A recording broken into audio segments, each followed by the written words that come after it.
Nashville Next stickers on my truck. It's a branding opportunity.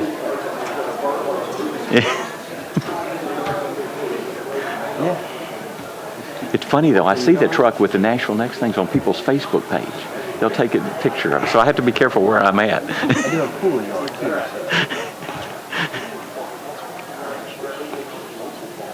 Yeah. We will give this a try. It seems to be working. Mr. Bernhardt, if you will begin by introducing yourself and those with you. Thank you, Mr. Chairman. We appreciate the opportunity to be here today. We have with us Jim McLean, the Chairman of the Planning Commission, Doug Sloan, our Deputy Director, and Jennifer Carlett, our Assistant Director. Mr. Bernhardt, can you operate within the Mayor's proposed budget? We can operate within the Mayor's proposed budget, assuming that we don't have any additional enhancements. And the floor is open for your discussion of Planning Commission work or your needs or lack of needs. Well, I think this has been an extremely exciting year for the community as well as the Commission. We have clearly seen a change in terms of development in this community. All vestiges, I guess, at least from the development side of the recession have receded. Our applications are way over our projected numbers for the year. We've had a good year with Nashville Next. We're in the second of the three-year process, as you know, Mr. Chairman, with regard to Nashville Next. We've had over 10,000 participants engaged in Nashville Next. We're just finishing up the third phase of that, really, and moving into the fourth phase, which is the opportunity for the community to decide the future. And beginning in June, we'll be presenting futures that came out of the process of priority setting and mapping that the community said. So we'll spend a couple of months on that with the preferred future coming out in the fall, and then we will be in the process of engaging each of the council members and their communities with the update of the community plans in those areas, roughly the late fall and early winter, so that towards the end of the winter we'll have hopefully all of that done, the priorities, preferred future, the community plan updates, and the policy. So we've had a good year, and we expect a very exciting year upcoming. Thank you. Let me begin with a question. There is pending council legislation obviously to deal with council-sponsored zone changes. I see we originally saw a figure of $93,000, which you extrapolate in the info that you sent us to estimate that it's $149,600, including the materials to create the signs and notices and also the full cost, salary, and benefits of an administrative staff to process the projected work. Is the $149,600 an estimate of what it would cost if all 35 district council members and all 5 at-large members were to utilize one rezoning a year? It wasn't totally one rezoning a year, but it was an estimate of about 2/3 to 3/4 of a rezoning. The key factor here was that we're not particularly able to hire 2/3 of a person to kind of process those. So the change in that was the cost of a full-time administrative staff to assist in that, which is where that workload falls. And we simply are we only have one administrative person that does that, and they're overworked now, so we would need that additional staff. Well, I understand the staff. What I'm asking is can you give us a breakdown of what the $93,000 figure, what you would estimate a rezoning to cost? I assume when you came up with 93,000, you were basing that on 40 of us utilizing it to some extent, and you don't have to do that this moment. Right, but it would be very helpful to us to know what you estimate that would cost, and then the chair, in his discretion at this point, is putting in a maximum of $149,600 on our wish list, which would cover the cost of this program pending council action on the legislation that would come, but certainly that needs to be part of our budget considerations, because unless I'm mistaken, there is strong support in this body for us doing that. So I would do that. We'll be glad to provide that information. Thank you. Councilor Berry. Thank you, Chair, and thank you all for being here. I'm over here. On your memo, you highlight the fact that you are extremely short-staffed at this time, and that is also causing concern because you've got high turnover, you're having a hard time hiring. Can you just elaborate a little bit on that, Rick? Because, I mean, clearly this department and what you all are doing in this community right now is so critical, and that really worries me that we don't have enough staff there. Right. The staff, I mean, there've been two things. Our land development staff has been, again, extremely worked based on the number of additional applications that we've had. But for the department, at least for our junior, all of our, except our executive staff, and these include the planners that are out at the meetings, we had well over 105 after-hour meetings over the last year, totaling almost 800 hours, staff hours that were at meetings. And part of the result of that is it simply has burned people out. We've had 2 vacant positions. So we've been vacant for at least 3 or 4 months, and have advertised in every way possible. We're now hopefully seeing that we might have someone to come in, but the vacant positions have made the problem even worse because you've had to double and triple load people. And so, and when we've advertised, even at opportunities we have to go into open range salaries and stuff like that, we've not been attractive. I mean, part of it is we don't have the staff to be able to bring in really kind of people coming right out of school, because they have to hit the ground running, and so they have to have some experience. And the ones we have tried one situation where we brought someone in fresh, and he didn't last really more than a month and stuff. So with that in mind, the 4 positions that you do have still are not being impacted by this budget. They're still open. They're still available. You're not proposing eliminating them, but what do we need to do in order to make it more a more competitive experience to get these folks to come in? And we just did a compensation study. Does that play into this? And if so, could you take a minute and talk about that? Excuse me one sec, Doug. There's a second microphone you can use so that you can both have one. There you go. Yes, we've looked at that very issue, and the compensation study brought this up, and that is that if you look at the average age of our employees in the planning department, it's going to be either in the high 20s or low 30s. It's a very young group of professionals that work in the office, and frankly, when you are advertising for a job or interviewing people for the jobs, they're not that interested in the pension plan, and the health benefits also are not major factors that they're weighing in taking that job. They're really looking at it from a dollar-to-dollar comparison to what they can get in the private sector or even at other cities. And so one of the things, and I think the compensation study points this out, is we really need to be able to offer a different package to an employee like that, as opposed to, say, an employee in other departments. I know that the codes department, I think demographics are probably significantly different, where that might matter a lot more.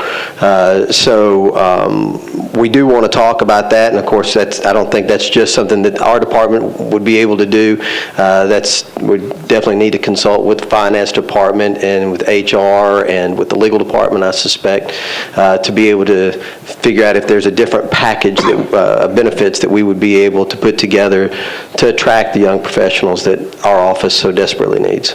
Okay, thank you. I think that one of the next phase, potentially, of the compensation study is to start to drill down into that, and it's helpful to know what that impact could be to departments. So thank you very much. Councilwoman Moore. Thank you, Chair. Again, I always thank you all for what you do, because I know you're in my community quite a bit, and I do appreciate that, the assistance that you give me. But I know that when Councilor Berry asked the question about short staff, I know that some of my constituents access your website. Is your website, friendly enough that, you maybe could put quick fact sheets online for constituents to access, so that would save you all, some time? Is that a possibility? Because I know I've asked, Ms. Carlett about, fact sheets that constituents can access so they won't get the wrong information. Right. I'd be interested in kind of exploring that a little further. We spent a lot of time with our GIS section, Jennifer Higgs and that group, to develop programs all over the city. And we're part, obviously, of the datanashville.gov site where we're providing that data. We have worked hard to make that as user-friendly as possible, but if we've got situations, we'd be interested in continuing to explore those, yes. And please explore those maps to make them very, very friendly. Thank you. Appreciate it. Councilman Tigert. Rick and Doug, I've asked some of the other departments, and Jennifer, when's the last time we studied the fee structure and the actual cost to provide the study versus the amount of work required to produce? The last major fee study that we had was, I guess, about 6 or 7 years ago. And Councilman, I appreciate you asking the question because I know you'll remember this. And we adjusted our fees to actually do full cost recovery. And over the years, there have been requests from council to kind of bring them back to be a little more user-friendly, for lack of a better term. So our fees right now, they probably don't, to be honest, they don't capture 100% of the cost. It's a matter of more of a policy question. How much of the staff time do we want to try to capture in that versus how much do we want to try and make the opportunities available? Our fees right now, we're at about, if you project out where we are, we have the numbers through April, so we've got 2 more months. But even where we're at now, we're at about 170% of the budget for what we had. If you look at the whole year, we're 170% over what we're at now, and that's a pretty regular every month. If you kind of monitor that, we'll be coming in at almost twice as much, not quite, but I think $500,000 where we had budgeted a little over $350,000 or $375,000 in terms of revenue. So we're getting a lot of applications now. We had introduced several tools that the council and the commission have supported, which includes we support rezoning applications in economically disadvantaged areas that are consistent with the general plan, and so it becomes really a policy call in terms of the council of how much they're trying to recover from, if they want to recover 100% or not. Sure, and you have to walk a fine line between impact fees and those type of things that don't spur development. In fact, in Cheatham County have actually inhibited development versus the need for staff and to pay our people a competitive salary and whatnot. And I'll have to ask Talia about some of these figures in special purpose funds or revenue that have gone down as opposed to see what the difference is in. Well, the special purpose fund, the one that went down, was simply an accounting reconciliation for this year. We had some carryover money from 2 years ago in the Nashville Next because it's a 3-year project. We didn't spend it all, and so it wound up getting spent this year, and because it got lost in 1 year, it got caught back up this year. Okay. Yeah. I don't know if I've ever seen the 12 employees in the Regional Transportation Department. Tell me a little bit about their job description, and is it truly regional, and if so, do the other counties participate in the funding of these positions? This is otherwise known as the MPO. Okay. And yes, they Which are... stands for? For those that, what stands for those that the don't? MPO is a Metropolitan Planning Organization, which is an organization required by federal government. It's under the direction of the federal government and the state, where all of the federal highway and state highway money has to go through that. It is truly a regional entity. There are, the money that you see here, it all comes out of federal transportation funds. It's not general fund from the city.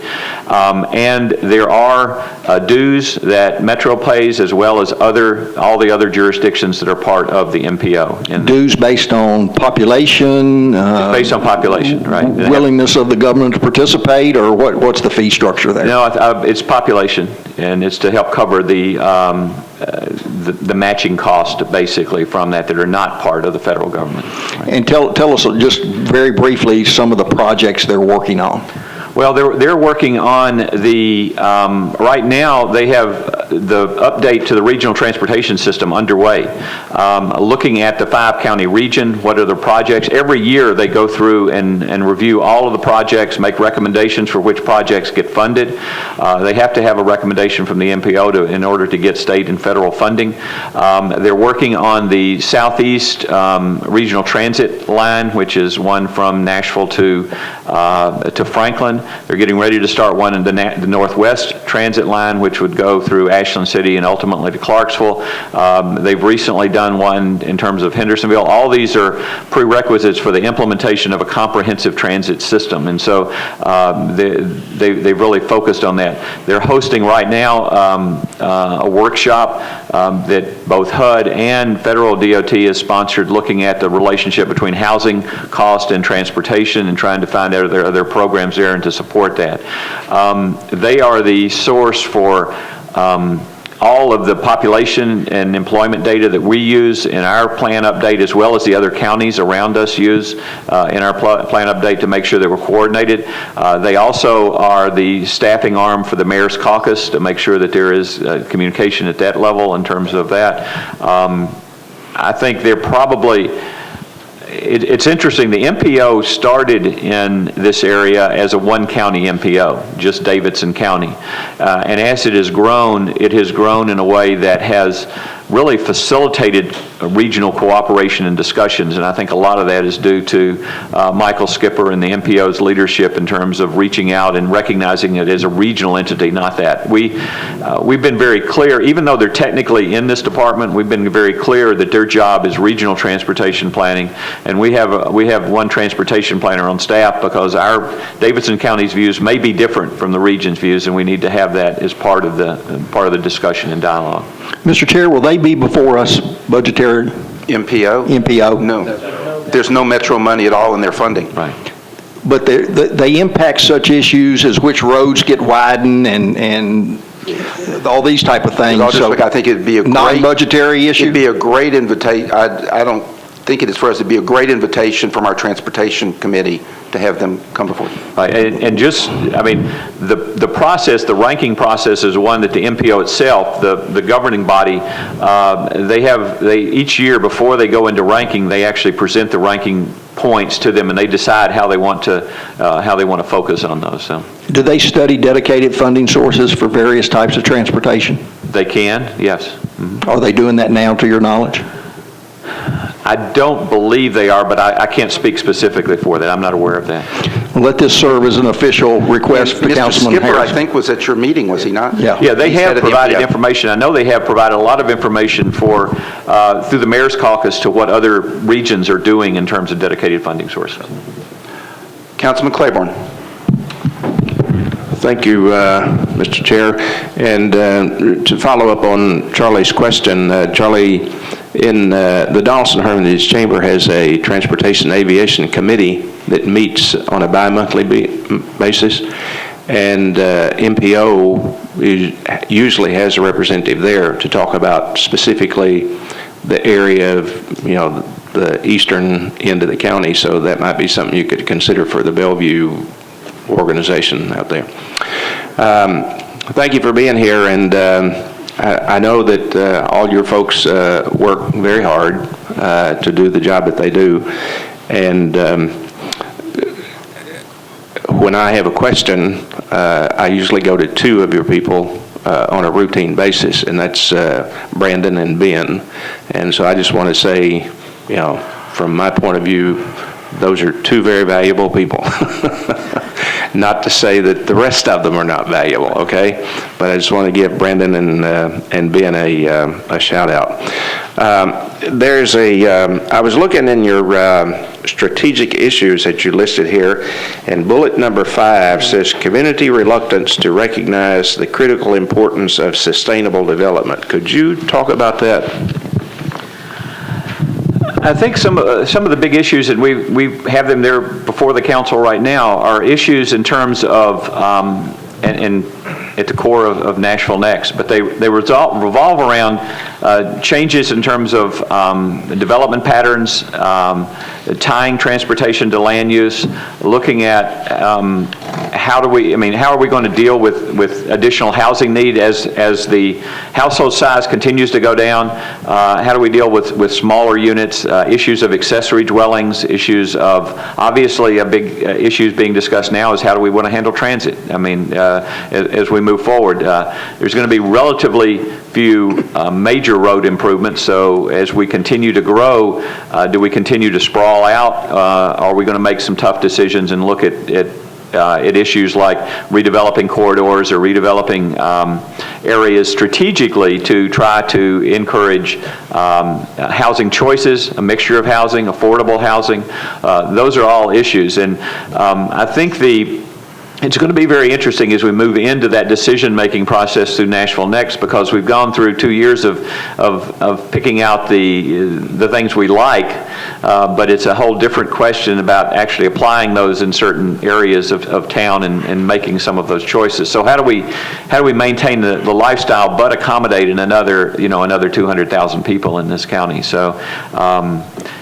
And I think the debate is going to be both healthy, stimulating, and difficult to some degree, because there are choices, and I think that there's a lot of difficulty understanding that tomorrow may be very different than the past.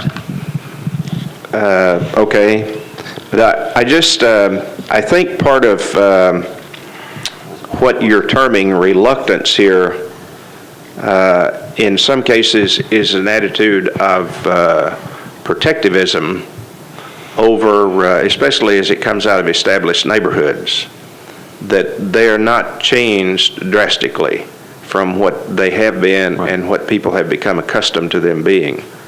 And so I understand you're talking about a delicate balance of needs and so on, but I was just intrigued by that comment. And well, if I could just expand just very briefly, because I think you're right on point. I think that as we've gone through the community planning process, what the communities have said are the importance of part of Nashville is the quality of very close in large lot neighborhoods.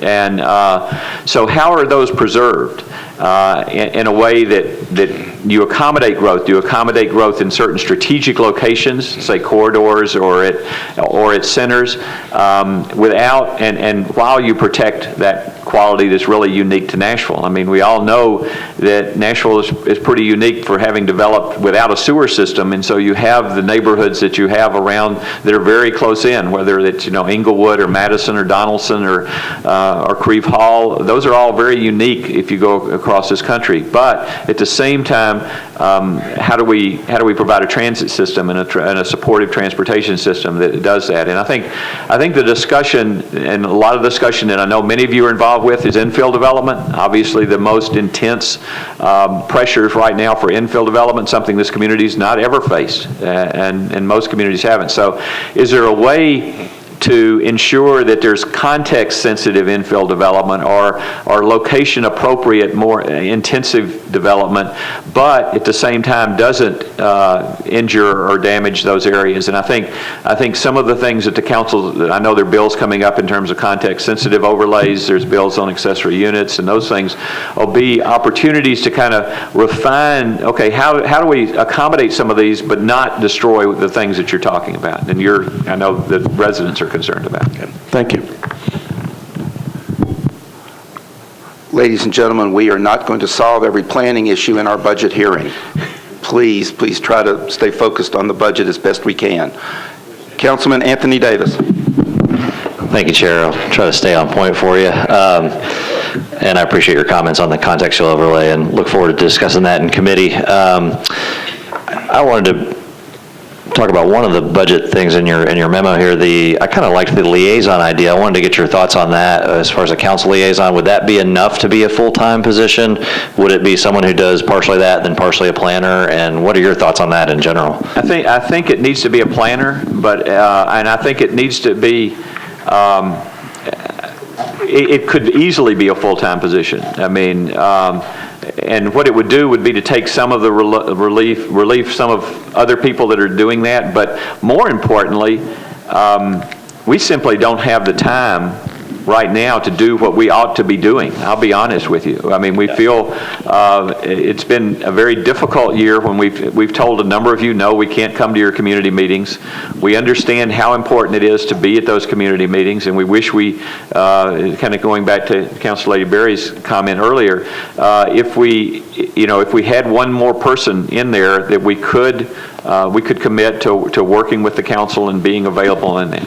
Yeah, I like the idea personally. I'd love to have it on the wish list. I've, an extra plan or two. If I had a Jason Swagger type that was always going to come to my meetings, and just, it's like those of us that are district members can think of the police community sergeant that's so valuable to us day in and day out, whether it's at the neighborhood meetings or even just in day-to-day discussions. I mean, Brandon is now doing the one-stop shop.